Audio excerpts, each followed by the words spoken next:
am going to be reviewing two watches that are very similar but at very different price points.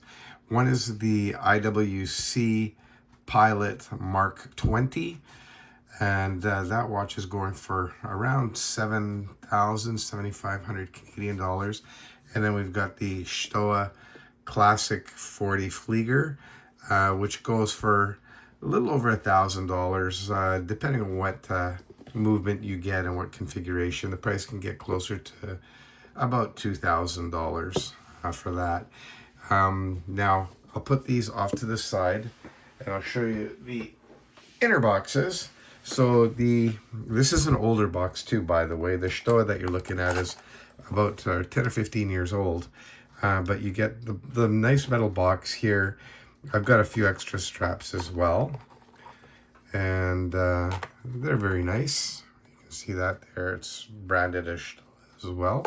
Sorry, I'm a little bit sick. That's why my voice is kind of cutting in and out. It's not the microphone or anything like that. So that's that. And the Stowa comes with, I think, a 2-year warranty. The IWC comes with a 2-year, and then when you register with them, you get another 5 years. So you get a 7-year warranty with the IWC. And it comes with a nice travel case, and it's really high quality. It's made of leather, not fake leather. And in here, I've got a couple extra straps. Then with the Mark 20, they come with a quick release, which is actually, it works extremely well. I've got another alligator strap too for the IWC. This isn't IWC, but I did have an extra buckle, so I've put that on there. So I've got some strap options too. I never went for the bracelet. I just find that pilot watches, like the Flieger ones, they look much better on leather. So for me, it was no point in spending the extra money to get it on bracelet, but usually that's exactly what I would recommend. So let's get the two cases out of the way and let's bring the stars of the show. So here they are, and you can see they're very similar in size, in design. The dial layout and everything are extremely similar. I'm just going to try to get this back into focus a little bit for you guys. There you go. They're both 40 millimeter watches, and you've got your classic layouts here, which is a Type A, and they're very thin, both of them. Not very thin, but they are quite thin. So you can see the thickness of the two watches here, side by side. I'll pull out my calipers in a sec so you can actually, I'll give you a hard number for it. But you can see the case designs are fairly similar. You can see on the Stowa, it's actually a thinner mid case, and you've got a thicker bezel, where with the IWC, it's the other way around. The mid case here is quite thick, and the bezel is quite thin. They both have sapphire glass. The AR coating on the IWC is incredible. The Stowa, it's okay. We'll flip the watches over. Let's do the Stowa first. And you can see here, this is actually a really nice movement in here. That's an ETA movement, and it is the top. Okay, so this is the highest rating.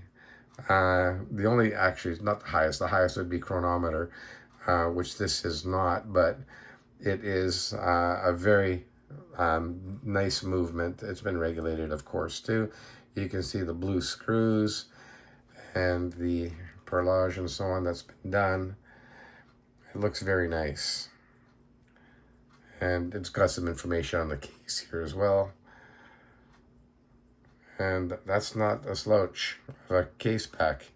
And you can see it's got a display case back too, and that is sapphire glass on there. And you can just see, all in all, it's a very nice looking watch. The hands, I don't know if you guys can see that, they're blue, and that's not painted blue, that's thermally blued. So that's a really nice touch too. Let's look at the IWC. You can see the hands are not blued. They're, I don't know if it's chrome or if it's silver. I don't know what material they've used there on that, but it's definitely nicely executed, of course. And you can see this one here has a date. The Stowa did not, but you can get it with a date if you wanted. And you can see the brushing of that is it's perfection. This is done ridiculously well. And you can see the case back here. And again, just very nicely done. This watch is pure class, and it's the thing I like about the IWC. It's kind of a understated class. Like if you look at it, no one would know that it's a watch that's, over $6,000-7,000. It's very plain, and so somebody that's wearing this probably is not a very showy person. Doesn't want to show that they're wearing an expensive watch, and they just appreciate the quality of the piece in hand. And you can see here too, as I mentioned to you, it's got the quick release with the straps. Very easy to change. You just press that and you just kind of pull down and out. Now I'm having trouble. Hang on a sec. I don't know why I'm having trouble. No, it should just pop out like that. Okay, I was pulling the wrong way. So it just pops out. And to pop it back in, you just kind of press in and it locks on there. So there you go. And I'll take it off again too, just so you know it's not that hard. There you go. It's just, and now that's back in. So it does work very well. And I really like it on this black leather strap. The quality of the strap is really good. One thing that no one's pointed out though, because of the quick release, the strap, you can see here, it's quite stiff in that area. So it doesn't really contour very nicely, very easily anyways. Whereas a regular strap, you can see here, it's very easy to bend and, get to shape the way you want.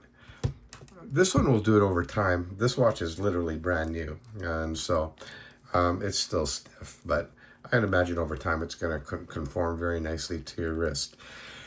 So the biggest difference between these two watches is going to be the movement. And that's what you need to really decide on. Is it worth that much more to you that you're willing to spend thousands more for that movement?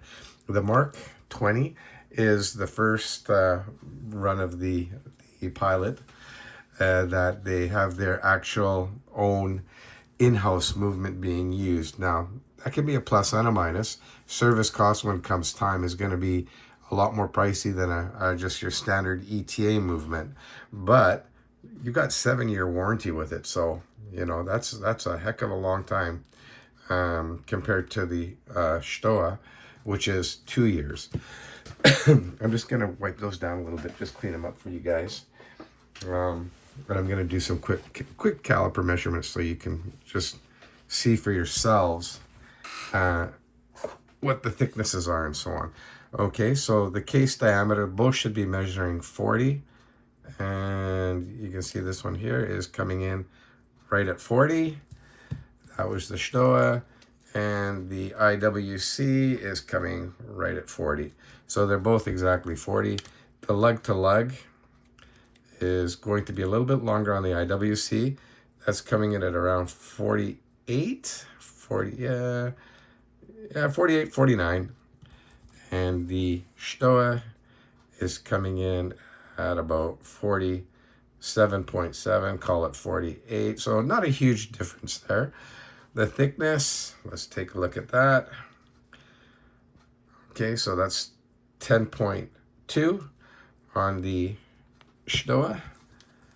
And on the IWC, we're coming in at 10.9. And the main difference here too is that on where you're getting the differences in the crystal, this is nicely domed, whereas the Stowa here is considerably more flat. It's actually almost dead flat. Yeah, pretty much. Now, the wearing experience on both these watches are both excellent. They wear great. The main thing, the thing that you should take away from all this is that if you really like the IWC and you don't really want to spend that kind of money, the Stowa is a fantastic option. And maybe even consider getting a Stowa and just make sure you really like this style of watch. Personally, I love Fliegers just because of how clean and simple they are. And yeah, they're both absolutely wonderful watches. This one has actually been sold now I just wanted to get this review out of the way while I still had both watches in hand. I'll throw both of them on wrist for you so you can see what they do look like on wrist. And if you guys have any questions on either of these watches, reach out to me and let me know. I'm not sponsored or nobody's paying for this review, so you're going to get an honest answer from me. And just since I've got this off, I'll just quickly show you. This is a 39 millimeter, and it's got the same markings too, if you notice. That's an option with the Stowa, and that's basically telling you it's a flight timekeeping equipment for the military. So I don't know if you guys can see that. It's the same numbers. And that's the Type B dial, by the way. And it's actually very easy to read. It's that center hand there. The small one is the hours. The large one is the minutes. And yeah, this is another fantastic watch. It's got all the information there. But anyway, let's get these two on wrist. So let's do the IWC. And typically on this style of watch, it's nice to have the larger sizes for sure. I wouldn't get anything smaller for a pilot watch. So you can see there, that's the strap, and you can see the blue, that's the anti-reflective material on the IWC. And I'll just zoom that out. So again, I've got a 7-inch wrist, and that's a 40 millimeter case. Go down there too, and you can see it wears quite nicely. And I'll do the same with the Stowa. And you'll see it wears pretty much identical. And this strap here is obviously it's well broken in, and it's so comfortable. It's ridiculous. But a new strap is also being sent with this watch. It doesn't want to get in there. Come on, guy, get in there. There we go. And so there you go. That's the Stowa, or however you want to pronounce it. And just a fantastic watch as well. I don't think anyone would be disappointed in this. And as far as getting a pilot watch goes, that's the bargain. The IWC really is not. I'll tell you what, guys, how I wound up with that watch was on a trade with actually an AD. But I won't get into that too much. But I looked at the Omegas, all of them, the Tudors, and, you know, looking at them, and I own those watches as well. The IWC just, it really spoke out to me. Just like it says, you know, this is the one. And it was pretty immediate. It was, you know, it was kind of funny that that happened that way. But I just like the simplicity. I like the fact that it has a date. And yeah, it's just a gorgeous watch. I'll get that up closer so you can see for yourself how nice that is. You know, but is it thousands of dollars better than the Stowa? Absolutely not. There's no way. But there are things that make it better. Well, the water resistance is higher on the IWC as well. It's got a screw down crown. And I can tell you, just handling the movement, like unscrewing the crown and adjusting the date and the hands and that, it's just everything. Oops, it's all buttery smooth. I shouldn't have changed the date there. But anyway, it's very smooth. And compared to the Stowa, which actually, again, feels great. It is a top grade movement. I'm just going to put that off to the side. But there's no screw down crown. So you just pop the crown out and you can move the hands there. And I can feel it's a little bit more resistant to it, to moving it around compared to the IWC. And it's a personal preference thing. But, you know, a lot of people are just not willing to spend that kind of money on a Flieger watch. You know, $7,000, you know, $7,000, $8,000 on bracelet. It's a lot of money. If you want to get an IWC and you want to save yourself some money, you can get the Mark 18, which is a previous generation. Looks very similar to this. In some ways, it's kind of nice that they made the date in black rather than in white, so it's kind of more discreet. But it's using not a non-in-house movement. It's just using an ETA, but obviously it's been modified to high standards and that. and they're a few $1,000s cheaper, but still a lot more than the Stowa. And as far as, you know, you wanting brand history and prestige and so on and that, as far as brand history goes, the Stowa, the Laco, the IWC, there are a few others like Wempe and that, they're all right up there. They're legitimate Flieger watches. So that's basically it. By the way, I did take some, you know what, I'm going to do it right now for you guys. Let's do a quick lume shot. I'm just going to turn the light off here and get that going for you guys. Turn this light off first. And you guys can judge for yourself which is got the better lume. I can tell you which one's going to win. It's not the IWC, that's for sure. The IWC is good, but it doesn't have as many areas illumined. So I'm just going to quickly turn this light off here and take a look.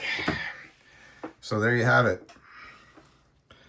That is your Stowa.